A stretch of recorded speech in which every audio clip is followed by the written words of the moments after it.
អ្នកគ្រូហើយជួយសង្គ្រោះជីវិតខ្ញុំឲ្យបានសบายផុតពីគ្រោះថ្នាក់ធំអ្នកមានគុណឧត្តមរកអ្វីមិនបានទេនេះជារឿងធម្មតាទេណាលោកអើយលោកជាហើយខ្ញុំស្បើយចិន្តាបានគុណទៅណាំទេណាលោកណាកុំគិតស្មានថាជាព្រោះខ្ញុំអី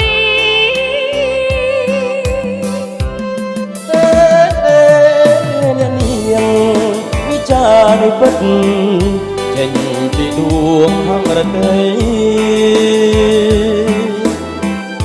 សំផងអ្នកនាងជួយឲ្យខ្ញុំជីព្រមទាំងថ្នាំពេទ្យទៀតផងណាថ្លៃខ្ញុំសប្បាយឡើយពីរោគីខ្ញុំសុំលាសិនហា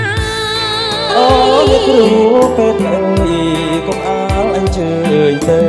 ណាយ៉ាងមិនដែរអ្នកនាងទេ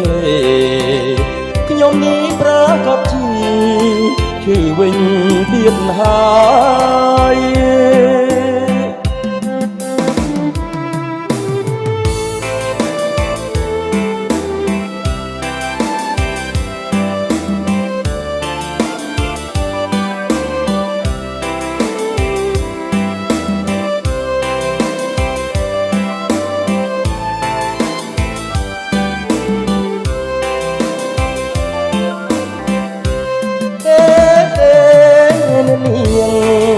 វិចារនេះពិត